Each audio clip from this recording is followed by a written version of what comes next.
Assalamualaikum warahmatullahi wabarakatuh. Matematika ekonomi. Penggunaan turunan dalam ekonomi. Pada bab sebelumnya telah dibahas mengenai limit dan turunan suatu fungsi. Pada bab ini akan dijelaskan tentang penggunaan atau penerapan turunan dalam ekonomi. Penggunaan turunan dalam ekonomi mencakup beberapa hal berikut. Penggunanya sangat banyak sekali. Yang pertama misalnya tentang perilaku konsumen, perilaku produsen, biaya produksi dan biaya marginal, elastisitas permintaan, elastisitas penawaran, kemudian ada elastisitas produksi, penerimaan marginal, keuntungan maksimum, penerimaan pajak maksimum, efek pajak monopolis dan lain sebagainya. Namun tidak semuanya akan dibahas, beberapa penggunaannya nanti hanya terbatas pada untuk keuntungan maksimum, kemudian bab-bab tentang pajak maksimum dan efek pajak monopolis nanti akan dibab pada bagian selanjutnya. Yang pertama, 1. Perilaku konsumen atau kita anggap sebagai utilitas marginal. Kebiasaan konsumen dalam membeli barang mengikuti hukum permintaan, yakni jika harga suatu barang naik, maka jumlah barang yang diminta konsumen turun. Dengan syarat ceteris paribus. Kita sama-sama tahu hukum dari permintaan ini. Syarat ceteris paribus dengan faktor yang lainnya dianggap konstan gitu ya. Dan sebaliknya, jika harga suatu barang turun, maka jumlah barang yang diminta juga akan naik, maksudnya berbanding terbalik. Utilitas marginal ya, utilitas tambahan yang diperoleh konsumen berkenaan bertambahnya satu unit barang yang dikonsumsinya. Utilitas marginal merupakan derivatif pertama dari utilitas total. Jika kita notasikan utilitas totalnya dengan TU dalam bentuk FQ fungsinya, maka utilitas marginal dapat dinotasikan sebagai MU ya. Jadi derivatif pertama DTU per DQ, di mana DTU per DQ adalah turunan pertama dari MU, marginal utility, atau F absent Q. Ya, kita bisa menamakan dalam bentuk F absent Q atau MU. Utilitas total biasanya berbentuk persamaan kodrat, maka utilitas marginalnya berbentuk linier ya. Sebagaimana dibahas dalam bab turunan, ada turunan pertama, ada turunan kedua, dan seterusnya. Turunan itu karena secara kaidah mengurangi pangkat, maka yang awalnya kuadrat maka menjadi linear. Yang awalnya kubik bisa menjadi persamaan kodrat. Sedangkan kepuasan total konsumen dipenuhi jika P harga sama dengan marginal utility. Contoh, berapakah jumlah barang yang akan diminta oleh konsumen apabila harga barang per unit Rp20 dan kepuasan total atau total utility konsumen ditujukan fungsi TU, total utility ya, sama dengan 120 Q dikurangi 0,25 Q kuadrat ya. Maka untuk menjawab ini kita harus sebagaimana dibahas sebelumnya, kepuasan maksimum konsumen akan dipenuhi jika P sama dengan MU. Sedangkan MU ini atau marginal utility-nya ini adalah turunan pertama dari TU. Sehingga kita turunkan terlebih dahulu fungsi ini, turunan pertamanya 120 Q kita turunkan, yaitu 120 min 2-nya turun ke bawah menjadi 2 kali 0,25, yaitu 0,5, kemudian pangkatnya dikurangi 1 sehingga menjadi Q pangkat 1, dan di sini tidak dituliskan. Ini adalah MU-nya. Maka karena P sama dengan MU, maka P sama dengan 120 min 0,5 Q, maka tinggal substitusikan saja, yaitu 20 sama dengan 120 dikurangi 0,5 Q, sehingga Q sama dengan 200. Jadi penggunaan turunan dalam hal ini yaitu ketika merubah total utility menjadi MU, marginal utility. Contoh yang kedua misalnya Seorang konsumen membeli barang sejumlah 20 unit dan ia telah mencapai keadaan kepuasan total yang maksimum. Berapakah harga pembelian barang tersebut per unitnya jika fungsi kepuasan total konsumen ditunjukkan oleh fungsi sama kayak tadi untuk fungsinya ya. Jadi 15Q min 0,25Q kuadrat. Kepuasan marginal dipenuhi jika MU atau turunan dari total utility, sehingga MU-nya adalah 120 minus 0,5Q. Nah, kepuasan total konsumen yang maksimum diperoleh jika P sama dengan MU, konsepnya sama, maka tinggal disubstitusikan saja. Karena di sini adalah jumlah barang yang dibelinya adalah 20 unit, maka setelah itu tinggal masukkan saja Q-nya 20 ke dalam persamaan P atau MU ya.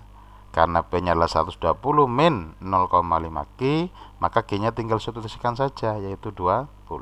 Sehingga nanti 120 dikurangi 0,5 kali 10 sama dengan 5. Jadi seperti itu. Sehingga untuk tingkat harga Rp5 ya, konsumen akan memperoleh kepuasan maksimum sebesar 20 unit. Kemudian contoh yang selanjutnya, misalnya fungsi utilitas total atau TU sama dengan 90Q dikurangi 5Q kuadrat. Tentukan utilitas marginalnya atau MU-nya. Ini sangat gampang sekali, berarti TU kuadrat turunan dari TU saja itu adalah marginal utility. Sehingga yang awalnya kuadrat sekarang menjadi linear.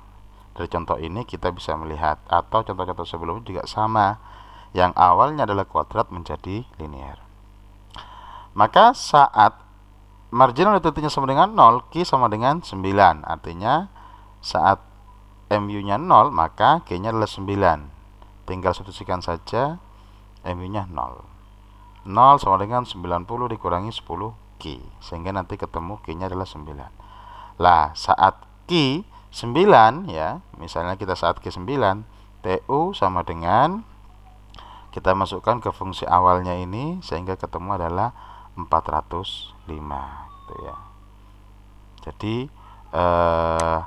secara grafik yang ingin ditunjukkan adalah bahwa ini adalah fungsi total utility-nya ya. Sedangkan untuk ini adalah marginal utility-nya gitu ya. Secara grafik seperti itu. Untuk menggambarkan grafiknya, karena berbentuk kuadrat dan linear, maka kita sudah pernah membahas bab ini pada fungsi nonlinear serta cara menggambarkan grafiknya, dan juga fungsi linear serta cara menggambarkan grafiknya. Itu tentang perilaku konsumen. Yang kedua adalah perilaku produsen atau produk marginal. Produk marginal merupakan produk tambahan yang dihasilkan dari satu unit tambahan faktor produksi yang digunakan. Lah, produk marginal merupakan dari pertama dari produk total.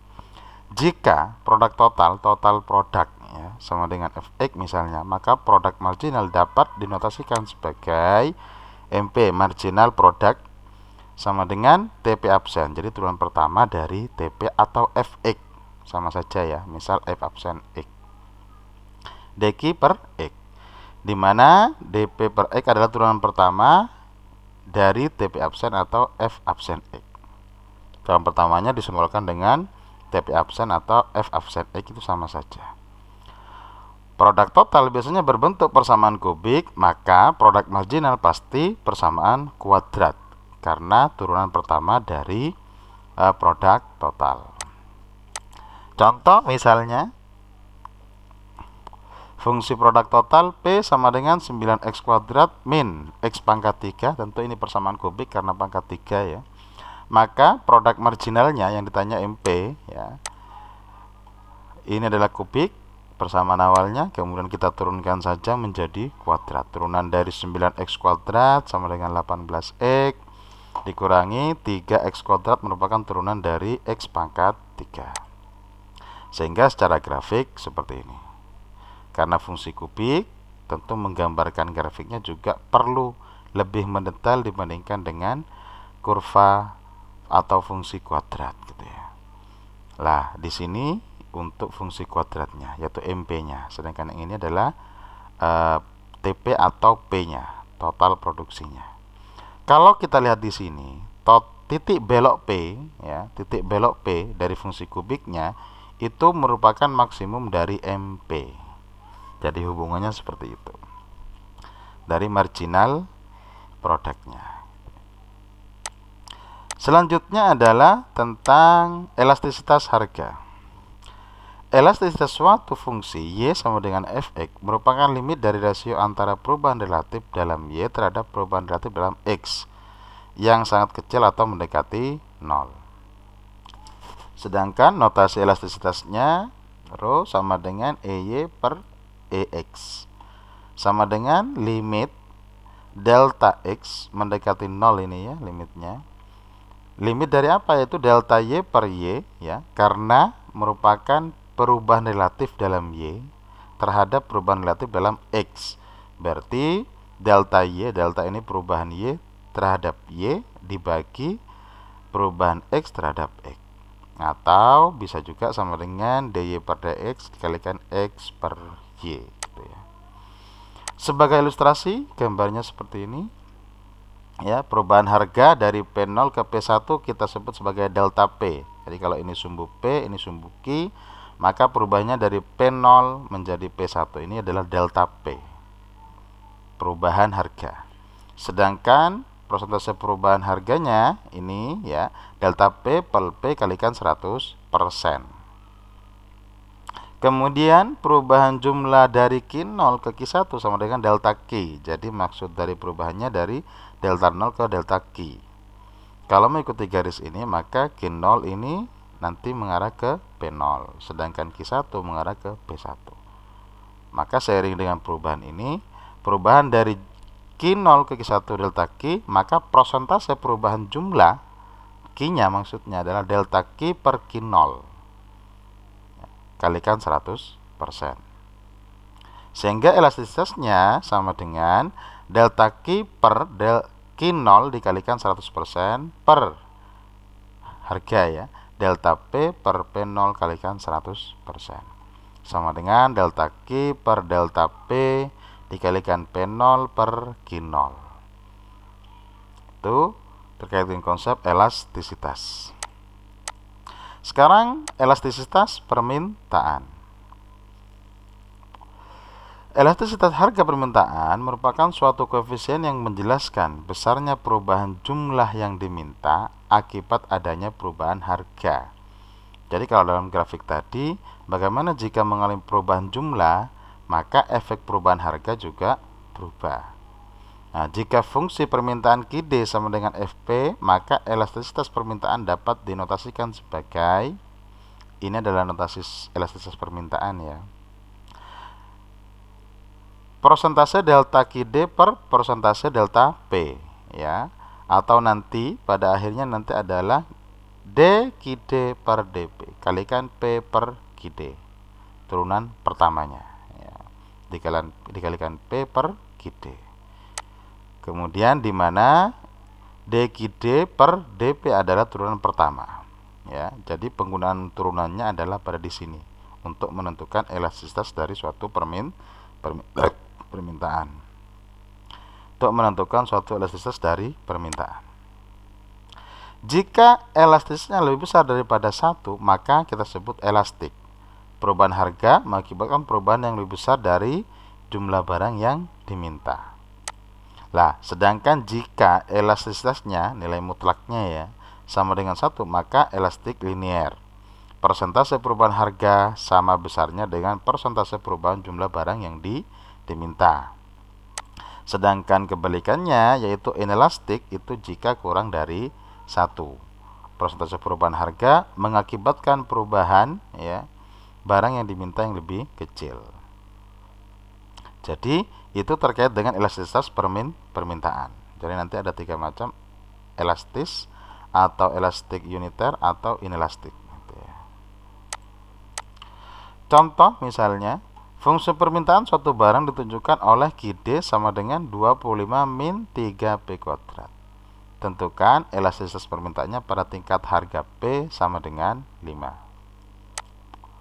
Maka kita untuk menjawab contoh ini atau permasalahan ini, Q-D-nya yaitu 25 min 3P kuadrat. Kemudian turunan dari fungsi permintaannya Q-D yaitu Q absen D sama dengan min 6P. Lah, kita tahu bahwa elastisitas permintaannya ini ya sama dengan D Q-D per dP kalikan P per Q-D. Sehingga nanti elastisitasnya sama dengan min 6P dikalikan Q-D ya, turunan pertamanya, min 6P dikalikan dengan P per dari Q-D-nya, fungsinya 25 min 3P kuadrat. Karena tingkat harganya adalah 5, maka P-nya berarti sama dengan 5. Maka elastisnya tinggal substitusikan saja price-nya atau harganya ke dalam persamaan ini. 5 substitusikan 5 substitusikan 5. Sehingga nanti kalau dihitung semuanya hasilnya adalah sama dengan 3. Berarti elastik. Ya. Karena lebih besar daripada 1. Berarti kalau dimaknai perubahan harga naik atau turun sebesar 1% mengukuran perubahan jumlah barang yang diminta turun atau naik 3% gitu ya. Karena elastik. Selanjutnya adalah elastisitas penawaran. Elastisitas harga penawaran merupakan suatu koefisien yang menjelaskan besarnya perubahan atau delta jumlah yang ditawarkan berkenaan dengan adanya perubahan harga. Jika fungsi penawarannya dalam bentuk QS sama dengan FP, maka elastisitas penawaran dapat dinotasikan sebagai, ini adalah elastisitas penawaran, nanti juga sama dengan elastisitas permintaan ya. Turunan pertama, DQS per DP dikalikan P per QS. Jadi tetap menggunakan turunan pertama. Sedangkan jika NS-nya lebih besar daripada 1, maka elastik. Kemudian jika NS-nya sama dengan 1, maka elastik uniter, sama kayak yang jumlah permintaan tadi ya. Elastisitas jumlah permintaan itu. Kemudian jika kurang dari 1, itu adalah inelastik. Lah, contoh misalnya, fungsi penawaran akan suatu barang ditunjukkan oleh, ini adalah fungsi penawarannya, QS sama dengan 200 ditambah 7P kuadrat. Tentukanlah elastisitas penawarannya pada tingkat harga P sama dengan 10.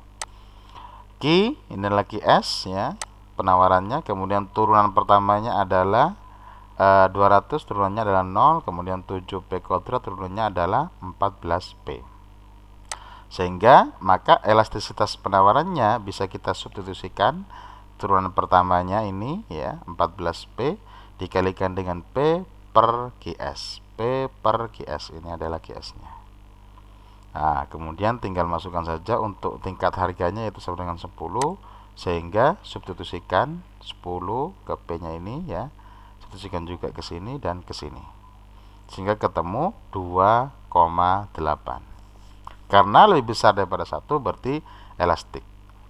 Selanjutnya adalah elastisitas produksi. Elastisitas produksi merupakan suatu koefisien yang menjelaskan besarnya perubahan jumlah output yang dihasilkan berkenaan dengan adanya perubahan input yang digunakan. Jika fungsi produksi P sama dengan Fx, maka elastisitas produksi dapat dinotasikan sebagai, ini adalah notasi dari elastisitas produksi, di mana merupakan turunan pertama juga dikalikan dengan X per P. Jadi turunan pertama dari fungsi produksinya. Kemudian dikalikan dengan X per P. Kemudian untuk kategori elastisitasnya lebih besar sama dengan 1 elastik, kemudian sama dengan 1 elastik uniter, kemudian kurang dari 1 adalah inelastik. Sebagaimana dijelaskan di awal masing-masing kategori ini. Contoh misalnya, fungsi produksi akan suatu barang ditunjukkan oleh P sama dengan 6X kuadrat min X pangkat 3. Tentukan elastisitas produksinya pada tingkat faktor produksi X sama dengan 3. Maka untuk menjawabnya, ini adalah fungsi produksinya, kemudian P absen adalah merupakan turunan dari 6X kuadrat turunannya adalah 12x, dikurangi x pangkat 3, turunannya adalah 3x kuadrat. Nah, kita tahu bahwa elastisitas produksi dirumuskan atau rumusnya adalah turunan pertama dari P dikalikan dengan X per P. Sehingga kita sudah punya turunan pertamanya, maka tinggal dikalikan dengan X per P-nya. Nah, ini adalah turunan pertamanya, maka tinggal substitusikan, kemudian dikalikan dengan X per P ya. P-nya kita tinggal masukkan ke sini. Nah, untuk tingkat faktor produksinya adalah X sama dengan 3, maka tinggal X-nya disubstitusikan ke fungsi elastisitasnya ya. Sehingga menjadi, substitusikan saja X sama dengan 3 ini ke sini, ke nilai X-nya ya. Begitupun juga nanti kalau dihitung hasilnya adalah ya, ketika dihitung semuanya nanti hasilnya adalah 1. Sehingga karena sama dengan 1 berarti elastik uniter.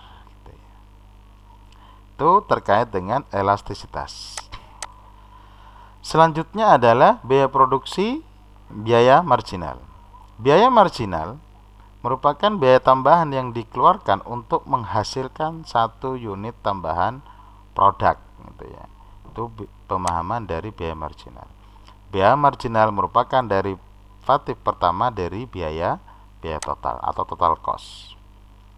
Jika fungsi biaya total cost saya notasikan sebagai C sama dengan FQ, atau ada yang menotasikan dengan TC total cost ya, maka biaya marginal dapat dinotasikan sebagai MC marginal cost sama dengan C absen sama dengan DC per DQ.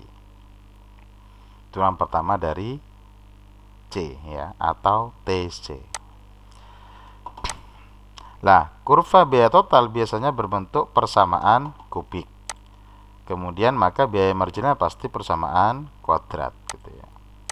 Contohnya misalnya ditunjukkan fungsi biaya total TC atau C sama dengan Q pangkat 3 min 3Q kuadrat plus 3Q plus 4. Tentukanlah biaya marginalnya. Maka tinggal menurunkan dari fungsi biaya totalnya. Nah, sehingga MC turunan pertama dari C ya, atau total cost-nya. Sehingga turunkan saja Q pangkat 3 menjadi 3Q kuadrat, 3Q kuadrat menjadi 6Q, 3Q menjadi 3, dan 4 turunannya adalah 0. Di sini dijelaskan bahwa karena ini fungsi bentuk kubik, maka turunannya berbentuk kuadrat. Nah, sekarang marginal cost-nya sama dengan double ya. Ini adalah double absen, berarti pengertiannya turunan kedua. Turunan kedua berarti 6Q min 6. Nah, ini merupakan marginal cost minimum jika MC ya, turunan pertamanya itu disama dengan 0. Sehingga turunan pertama dari MC ini kita sama dengan 0, maka substitusikan saja ke MC absennya ini. Jadi ada turunan kedua dari total cost, sehingga Q-nya ketemu adalah 1. Untuk Q1 maka substitusikan ke fungsi total cost-nya, sehingga menjadi C-nya adalah 5. Sedangkan MC sama dengan C absen atau turunan pertamanya, yaitu tinggal disubstitusikan saja ke MC-nya, yaitu 3Q kuadrat min 6Q plus 3, sehingga didapatkan MC sama dengan 0. Lah, hal ini dalam rangka untuk menggambarkan grafik fungsinya sebenarnya ya. Kita lihat di sini ya. Ini adalah fungsi kubiknya, yaitu total cost-nya. Kemudian ini adalah turunan pertamanya ya, turunan pertama. Lah, kalau kita lihat titik vertex atau puncaknya ini ya, sama dengan titik belok dari C total cost-nya gitu ya, dimana yaitu 1,5 gitu ya, 1,5. Nah, sedangkan untuk yang titik puncak dari fungsi kuadratnya itu adalah 1,0 di sini ya.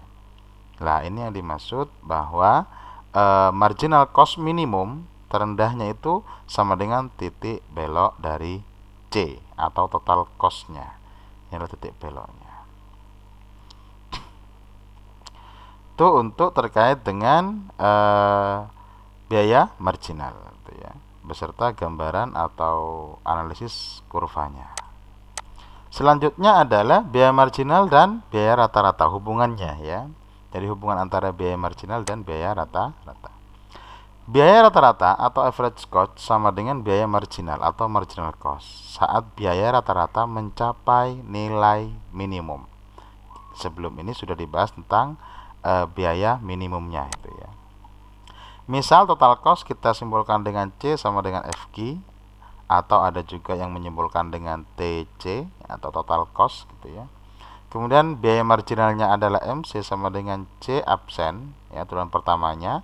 Kemudian biaya rata-rata adalah AC sama dengan C per Q.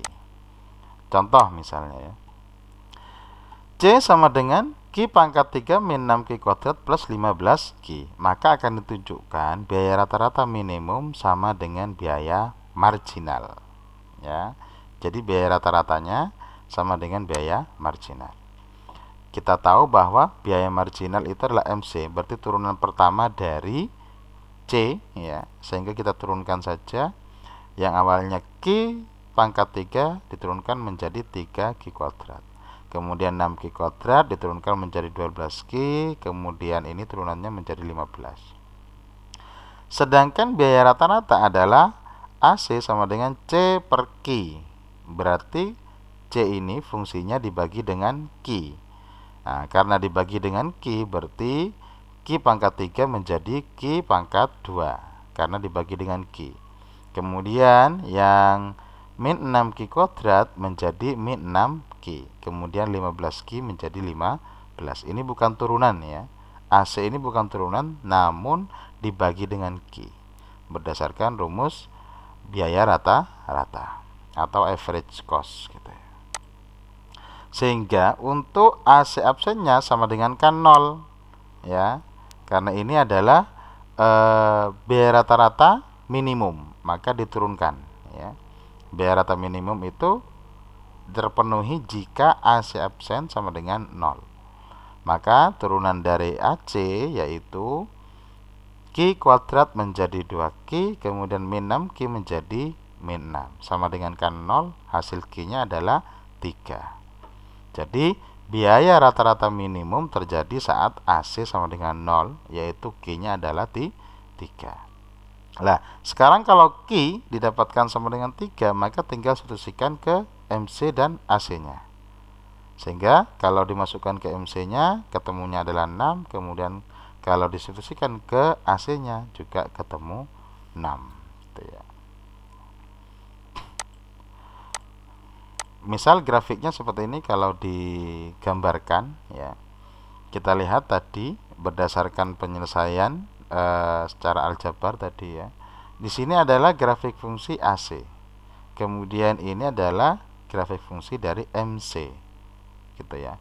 Kita punya tadi titik 3,6 gitu ya.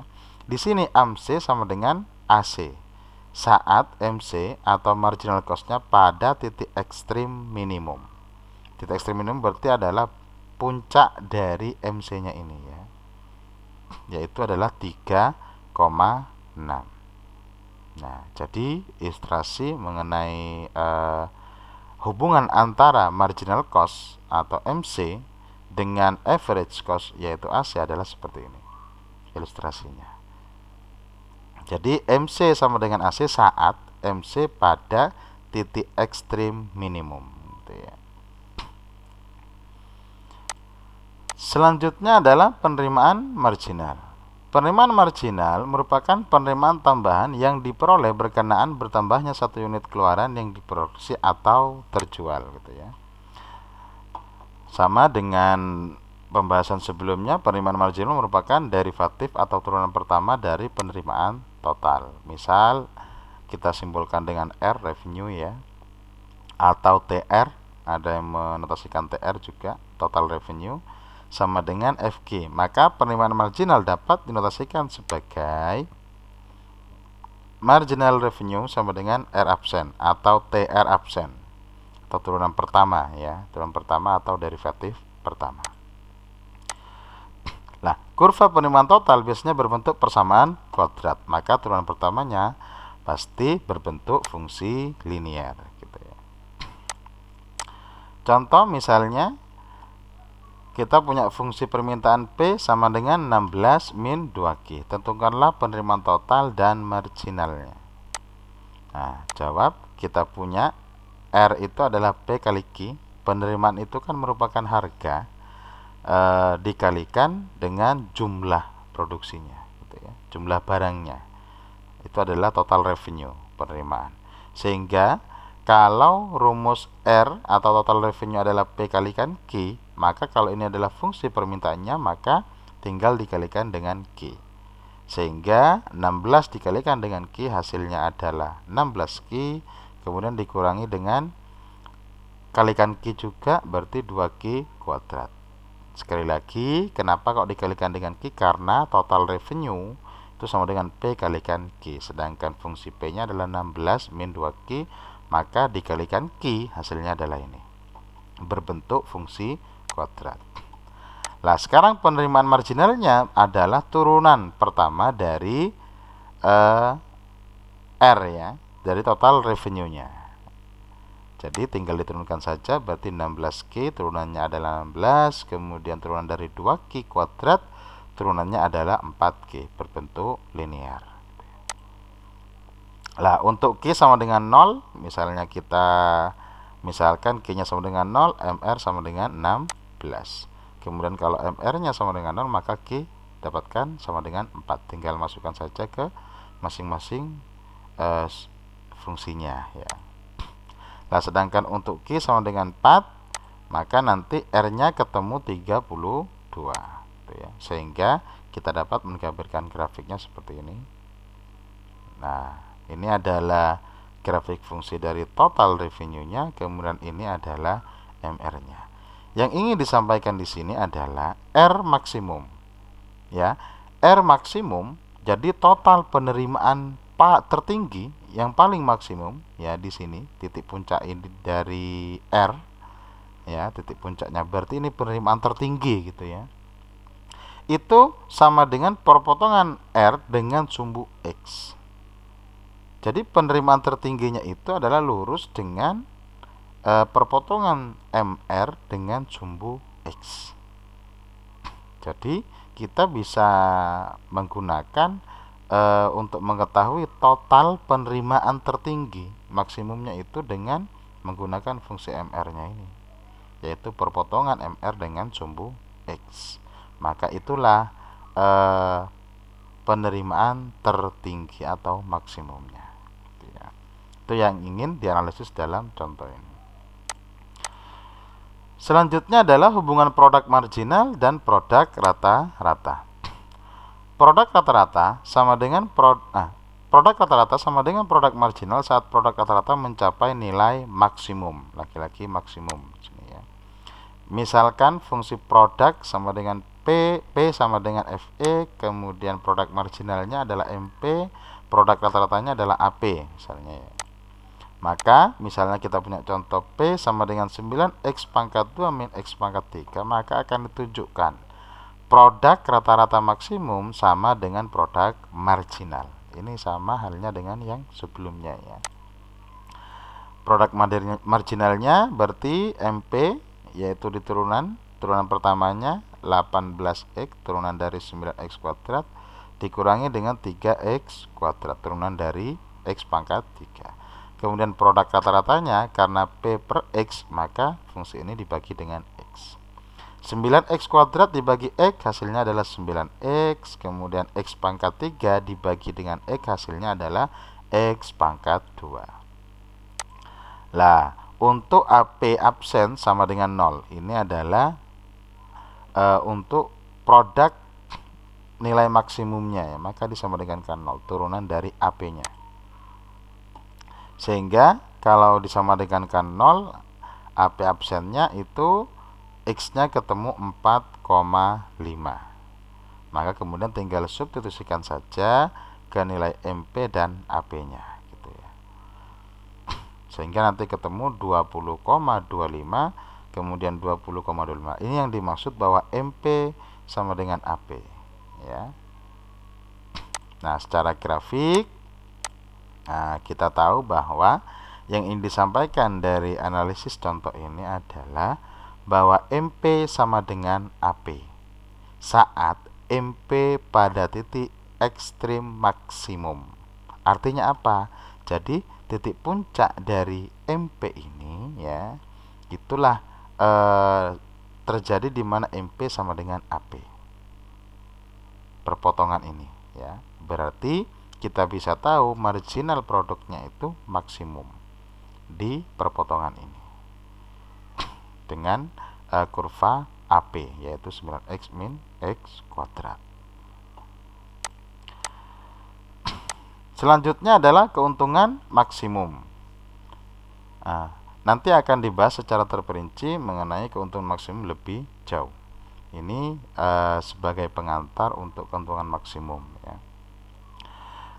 Turunan juga digunakan dalam menentukan keuntungan maksimum. R kita simbolkan sebagai total revenue, sedangkan C adalah total cost ya. Keuntungan maksimum akan tercermin dari kurvanya, di mana jarak terlebar antara kurva R dan C.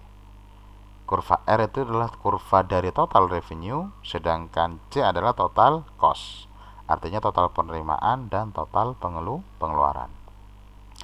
Perlu diingat bahwa ini adalah P sama dengan R dikurangi C ya. Jadi penerimaan itu ya, penerimaan itu atau laba itu adalah dari R dikurangi C. Jadi total penerimaan dikurangi dengan total biaya. Dan mu ini optimum atau maksimal saat turunan pertamanya disama dengankan 0. Jadi untuk mengetahui keuntungan maksimum atau tidaknya itu adalah turunan pertama dari P ini ya. Kita maksudkan sebagai P. Kemudian P itu apa? P itu adalah R dikurangi dengan C. Secara logis memang total penerimaan dikurangkan dengan biaya itu adalah keuntungan kita atau suatu perusahaan. Maka turunan pertamanya jika disama dengankan 0 itu adalah keuntungan maksimumnya. Lah, untuk mengetahui apakah P optimum sebagai titik balik maksimum atau minimum dengan menguji double absennya, turunan keduanya apakah lebih besar atau lebih kecil, apabila diringkas sebagai berikut. Jadi ini adalah penerimaannya ya, sama dengan R dikurangi C. Kemudian penerimaan optimum atau keuntungan maksimum itu saat turunan pertamanya disama dengan 0. Lah, untuk mengetahui ini adalah keuntungan maksimum atau kerugian maksimum, maka dengan mengecek turunan kedua dari P ini. Jika kurang dari 0 maka merupakan titik ekstrim maksimum yang berarti keuntungan maksimum. Jika dicek ternyata lebih besar daripada 0 maka dia menjadi titik ekstrim minimum, berarti kerugian yang maksimum. Sehingga ya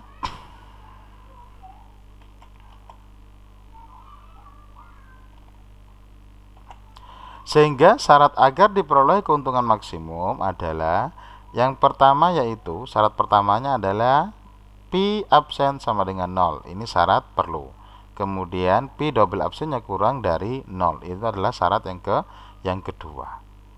Nah, contohnya misalnya ya, untuk menerapkan analisis dari keuntungan maksimum ini. Penerimaan total misalnya R di sini fungsinya adalah ini, kemudian biaya totalnya adalah ini, kemudian keuntungan maksimum berarti P-nya kita cari terlebih dahulu yaitu R kurangi C. P sama dengan R dikurangi C sama dengan min Q pangkat 3 ditambah 57Q kuadrat min 315Q dikurangi 2000. Karena R dikurangi C, jadi fungsi ini tinggal dikurangkan dengan C-nya saja. Jadi kalau dijabarkan min 2Q kuadrat plus 1000Q dikurangi Q pangkat 3 min 59 Q kuadrat plus 1315 Q plus 2000, sehingga nanti dihasilkan ini. Tinggal dikurangkan saja untuk pangkat yang sama gitu ya. Kemudian syarat pertama ya, syarat pertamanya, maka turunan pertamanya adalah sama dengan kan 0. Berarti ini kita turunkan kemudian sama dengan kan 0. Hasilnya adalah nanti ketemu dengan cara pemfaktoran, nanti ketemu Q 3 dan Q 35. Ada dua nilai Q. Lah, kita tidak tahu titik yang mana yang maksimum, titik mana yang minimum. Syarat yang kedua adalah double absennya itu atau turunan keduanya itu kurang dari 0. Maka double absennya berarti turunan kedua ya dari P ini. Ya, yaitu hasilnya adalah min 6Q plus 114, atau bisa juga menggunakan turunan pertama dari ini. Ini kan sudah turunan pertama dari P, maka ini diturunkan lagi menjadi turunan kedua. Sehingga 6Q ini didapatkan dari 3 min 3Q kuadrat, turunan pertamanya adalah min 6Q. Tambah dengan 114Q, turunannya adalah 114. Sedangkan min 315 itu turunannya adalah 0, tidak perlu dituliskan. Lah, sehingga untuk Q sama dengan 3, maka tinggal substitusikan saja, nanti dicek apakah kurang dari atau lebih besar daripada 0. Untuk Q sama dengan 3, masukkan ke sini ya, ke fungsi turunan keduanya, sehingga menjadi min 6 kali 3 plus 114 sama dengan 96.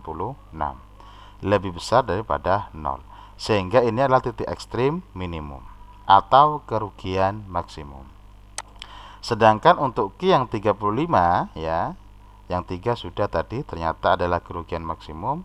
Sedangkan yang Q 35 ketika kita cari, ini adalah sesuai dengan syarat yang kedua, yaitu min 96, kurang dari 0 berarti. Maka dia memenuhi syarat yang kedua.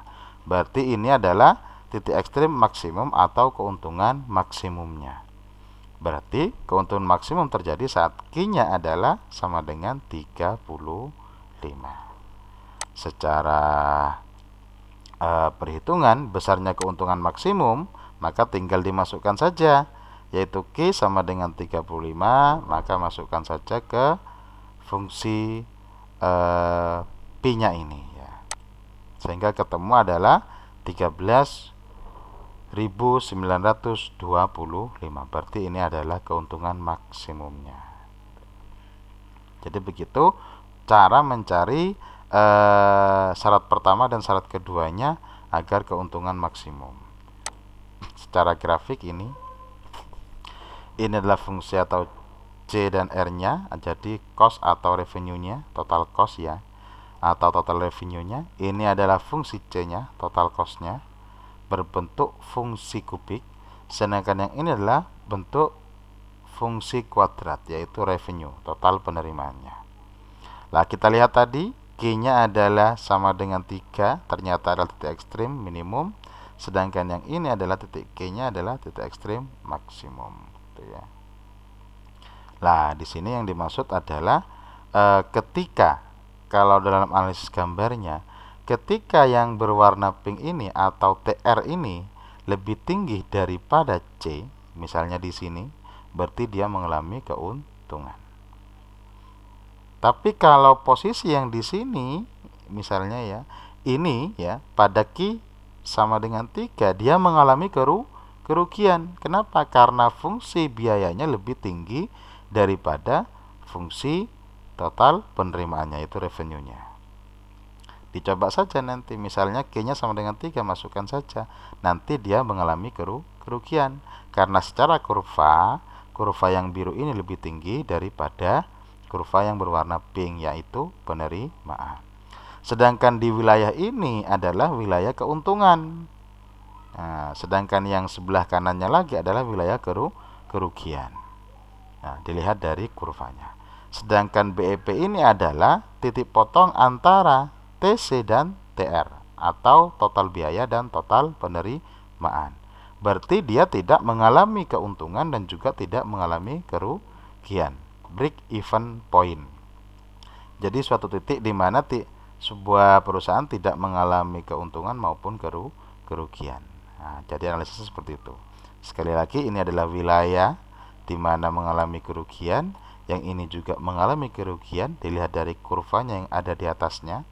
Ini juga di atasnya, kemudian yang ini juga di atasnya dari kurva penerimaan. Sedangkan yang ini adalah daerah keuntungan. Kenapa? Karena kurva biaya di bawah dari kurva penerimaan. Dan ini adalah titik impasnya atau BEP. Lah, maksimum saat jarak terlebar. Jadi keuntungan maksimum terjadi saat jarak terlebar antara kurva yang biru ini dengan kurva yang berwarna pink. Jarak terlebarnya adalah saat menuju pada R-nya, titik ekstrem atau di puncaknya. Berarti keuntungan maksimum saat terjadi di sini. Di sini juga mengalami keuntungan namun belum maksimum. Apalagi yang mendekati BEP itu semakin kecil keuntungannya karena jaraknya juga semakin kecil.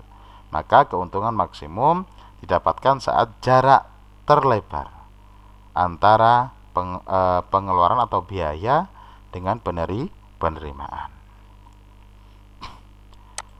Jadi cukup itu, sekian terkait dengan penerapan dari turunan dalam bidang ekonomi. Saya akhiri, kurang lebihnya mohon maaf. Wassalamualaikum warahmatullahi wabarakatuh.